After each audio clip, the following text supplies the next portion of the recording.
nahwu riyen di era dulu itu dadekno tiyang dadi wali.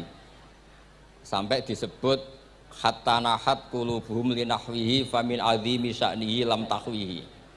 Tetes orang-orang baik niku ketika wusul teng pangeran nyebut Allah la ilaha illallah mboten saged. Sagete namung nyebut dhamir sa'an niku hu. Akhirnya kathah toreko sing ha hu niku gara-gara ahli nahwu niku. Nah, disebut fa'uribat makna dhamiris sya'ni. Jadi ngelafatkan la ilaha illallah tidak bisa tapi hu bisa. Mergi ke Jawa ini tukang ngakali, terus hukum ini diakali. Sakjane teke hadis ini mangkana akhiru kalamihi la ilaha illallah dakhalal jannah. Tapi ada kekhawatiran pas la ilaha mati. Lan la ilaha mati rak radi kaya ateis. Ora ono pangeran maujud mati. Sampeyan kan gak iso janjian mbek Israil. Kan mboten saged weanan, mboten saged kong kali kong. Nah, daripada la ilaha niku resiko karena takut mati pas la ilaha dereng illallah. Terus Ki Jawa mulai nalkin ngangge Allah. Tapi Allah sarasan itu tidak mewakili la ilaha illallah. Akhirnya diambil dhamir sa'an fa'lam annahu la ilaha illallah. Niku asal usulnya. Cuma kebetulan thariqah kita tidak jalur itu, tidak jalur yang lewat dhamir napa? Sa'an. Tapi sementing tadi dawuhe Kiai Mustafa, sementing kita tahu secara ilmu. Terus nomor kalih cerita uzlah wae. Kula memang bener-bener uzlah. Terus kula niku diundang acara-acara publik kemarin di Habib Jindan nggih. Hanya di palako ilmiah. Kemarin terakhir beliau ngerayu niku jare marrotan wahidah. Niku saya pegang. Dan itu dicatat di Loh Mahfud. Dan ciri utama kiai itu tidak membatalkan perjanjian. Jenengan dawuh marrotan wahidah Mas niku. Ben gelem. Terus ngeten kula cerita sithik tentang ilmu sing sering kula utarakan. Di antara kitab yang dipakai guru-guru kita sing dilanggengi Mbah Mun Maus niku kitab Ihya. Kula dari sekian cerita Ihya yang paling kula kenang niku bahwa ternyata Allah itu andaikan boleh dibahasakan niku cara berpikir tuh dalam bahasa tafsir disebut tanazul. Tanazul niku wong ben kaya orang kebanyakan. Saya ulang lagi supaya orang tuh kayak orang apa? Kebanyakan. Ada dua ahli neraka yang dipanggil, yang satu ditakoki, "Cung ning neraka piye rasane?"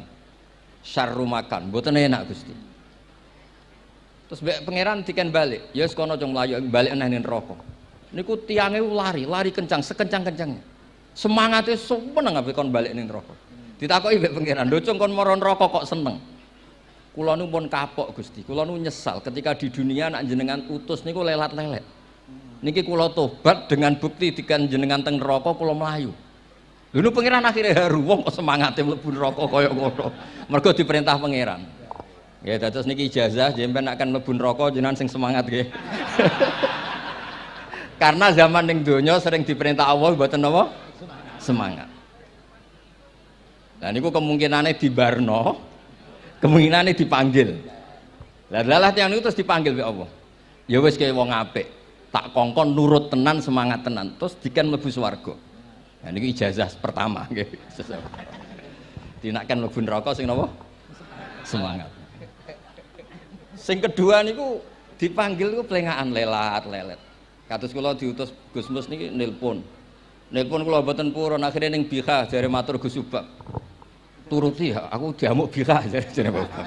Dados niki melibatkan sekian pihak untuk memaksa saya datang ke mriki. Aduh, repot wong kempek niku. Repot nyen repot. Mugi-mugi di sepuro ngoten. Yang kedua niku diken mlebu neraka malih ku lelat-lelet, ndelok pangeran mboten semangat. Ditakoki mbek pangeran. Kenapa kamu tidak semangat? Saya itu tidak pernah ngira jenengan yang baik sudah masukkan saya ke surga, kemudian jenengan nyuruh lagi saya ke neraka. Saya tidak pernah mengira engkau itu seperti itu. Terus Allah nggih, ana indadzoni abdibi. Ya ora apa-apa, swarga wae swarga. Ini dua ijazah untuk sampean supaya bisa masuk napa? Swarga. Terus kita tidak pernah tahu napa Gustofa ngundang kula nyenengno wong akeh ganjaran. Napa meksa wong alim dosa mboten ngerti kula cara. Karena dalam ilmu usul fikih, kembali ke usul fikih, kula nu gak ada khazanah kathah tentang debate pangeran kalian nabi ini. Kathah, mboten satu dua contoh di beberapa kitab tafsir. Suatu saat kula sering cerita niki, suatu saat Khalilur Rahman Ibrahim itu kedatangan Israel. Kamu mau apa? Mau matikan jenengan? Kata Nabi Ibrahim, harro'aital khalil yumitu khalilah. Mosok aku kekasih pangeran dipateni, mosok orang yang dicintai membunuh yang dicintai. Orang yang mencintai seseorang kemudian membunuh yang dicintai. Tidak ada itu. Akhirnya Israel matur teng pangeran. Cara politiknya ngeten, wau sing cara lagi seneng ngendikan politik. Wani kiai lengser jare beliau. Ono. Nak kula niku ahli tauhid wis pancen kodok kodare ngoten mawon, mboten berpikir ruwet-ruwet. Terus Israel kan mboten biasa logika, kayak kan malaikat itu SOP kan, mboten biasa logika. Akhirnya matur pangeran, kata Ibrahim, masa kekasih bunuh yang dikasih, masa yang mencintai bunuh yang dicintai. Tapi Ibrahim baru sadar ngadepi pangeran gitu, lebih pinter. Terus kan ketika Allah fakul lahu, katakan ke Ibrahim, harlo etal khalil yakrohu ayal ko khalilah. Mosok jari seneng aku kok ketemu aku rawani. Jari seneng kok rawani ketemu. Lah niki sampean nak kepen mati, monggo ngake ilmu sing niki. Wong jari seneng pangeran kok rawani ketemu pangeran. Jeneng, seneng ketemu. Ibrahim seneng terus akhir. Yo mati saiki ra apa mati saiki. Terus kedua, niki cerita karena ini pondok ilmu. Orang harus biasa pakai logika usul fikih. Politik juga gitu. Nak kiai politik rawan kena syubhat. Tapi nak wong soleh ra oleh politik, kowe rido dipimpin wong fasik-fasik kabeh. Ya mboten ngerti, mboten bener dis pokoke ngoten. Yes, itu memang logika usul napa? Fikih. Logika usul napa? Fikih. Ketika Nabi Adam badhe didamel niku materinya saking bumi. Pertama sing diutus Jibril. Jibril ambekan qabdatan minal ardi, segenggam bumi. Saya mau bikin Adam, materinya dari bumi. Setelah datang ke bumi mau ngambil ista'adzat billah. Maksudnya ista'adzat billah, a'udzu billahi minka, saya berlindung Allah dari kamu. Antasinani. Kalau ngarepe Gus Tofa dari ahli nahwu dados kula niki tak goleki tenan pancen syanahu mun mutaaddi bi nafsi. Mungkin nek dibuli ku antusinani kok panjang nanti cerita. Saya ndak ingin bagian dari saya diambil, kok aku bolong. Iku cara bumi itu sudah masalah. Terus akhirnya Jibril kembali, ya Allah, dia berlindung kepada engkau maka saya lindungi. Allah membenarkan Jibril, Mikail juga sama. Tapi ketika Israel, ini Israel itu masalah memang. Ketika disuruh ngambil bumi, buminya ista'adat billah, tetap diambil. A'udzu billahi minka antasinani. Saya berlindung Allah supaya kamu tidak melukai saya, mencidrai saya dengan mengambil bagian dari saya. Kata Israel, wa a'udzu billah alla unaffidhu amroh. Saya juga a'udzu billah diperintah Allah kok tidak kasil. Kudu kasil. Lah saya tidak tahu yang benar istilahnya Jibril apa istilahnya Israel. Terus memang sudut pandang. Makanya dulu ketika banyak pondok putri itu kiai-kiai kuno dulu itu menentang. Alasannya nggih, nak bojone jelas khawatir kiainya kecoba niku jelas. Tapi banyak kiai itu nggih khawatir tenan. Kecoba fitnatin nisa. Tapi ketika logikanya dibalik, apa kamu ridho para perempuan-perempuan muslimat itu tidak dapat pendidikan apa? Agama, hanya karena orang soleh tidak punya nyali, tidak punya peduli mengajar. Tapi kita saged diwalik. Ustaz-ustaz sing mane pas-pasan niku kowe ridho nak kecoba. Sampean milih mana? Ridho kecoba apa ridho bodoh? Nah, logika-logika usul fikih ini yang kemudian dipakai Wali Songo. Dipakai Wali Songo kemudian membiarkan sekian tradisi yang insya Allah itu salah sebetulnya. Tapi tidak sebanding dengan asmane Allah Subhanahu wa taala. Misalnya begini. Nggih niki dirungokno mawon. Sampeyan ra paham mboten napa-napa. Sampeyan nak ra paham wis anggap ae tawadhu. Pantese wong awam yo ora paham. Nak paham dadi kiai. Terus biasa mawon sampean ora paham aja tersiksa. Umpamane jenengan mboten kiai kok kon paham. Nah sampean pinter kados kula mestine ora ngrungokno, semangatnya hasud. Terus rivalitas mergo. Nah cara Mbah Mun nak cerita ngoten, dhisik ke zaman bodho iku angger kiai mbok cucuk. Bareng padha kiai niku koyok saingan. Niku pun sunatullah ndak bisa dihindari niku pun sunatullah. Terus kembali lagi ya. Logika usul fikih niku dipakai oleh Wali Songo. Ngeten ada cerita ini rungokno nonton.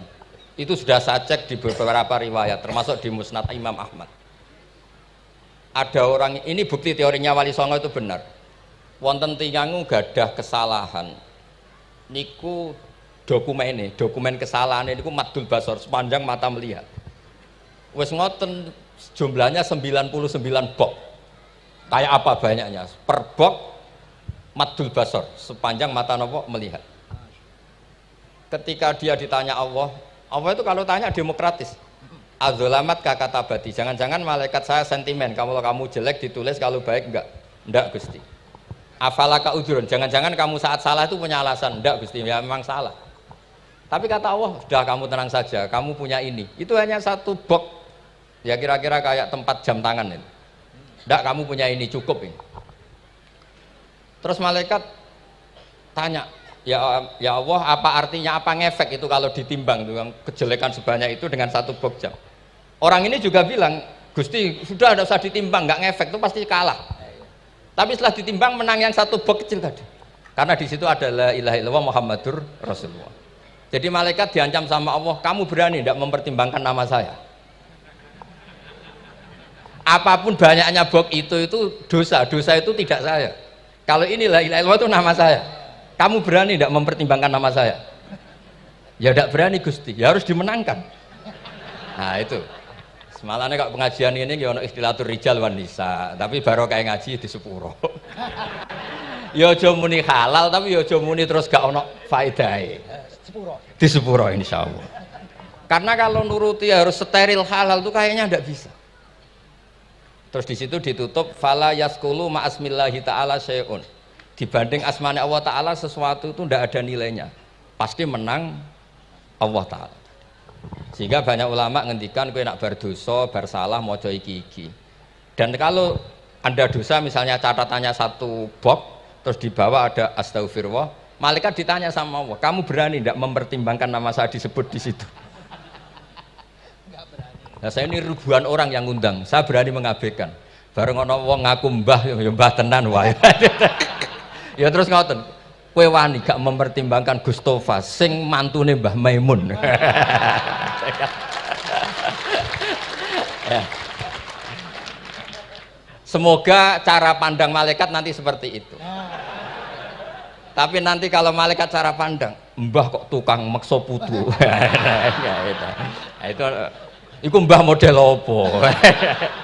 Nah saya ini sudah ngalah satu kali. Berikutnya logika kedua yang insya Allah terbangun di kalangan malaikat, yaitu mbah ora oleh maksa napa putu. Ning dinggon mbah yang baik putune dolanan di barno. Ini ora. Putu lagi asik-asik dolanan. Rene. Kon nyapu. Nah, itu udah jenis mbah yang baik. Terus kula suwun lah ngaji usul fikih yang serius karena itu menjadikan kita bermartabat. Kulo niku sering lepas jenazah tangga-tangga kula nggih penggene ndelok TV, nak bengi nggih ngelamun, ngayal sugih, kadang yo ngapalo tikus sing liwat dhuwure saking ora ana penggawean. Tapi kulo nak lepas jenazah ini orang baik. Sampai bojone protes, "Apik apa lho Gus angger bengi iku mau ngelamun ngitung tikus liwat, ngitung apa itu." Terus kulo matur, ngitunge aja ngono, ngitunge tarokal ma'asiya. Wong ning omah itu artinya tidak dugem, tidak melakoni maksiat. Itulah yang menjadikan usul fikih itu ilmu yang sangat terhormat. Coba kalau Anda jadi pakar usul fikih kayak saya, mau kaji betul usul fikih.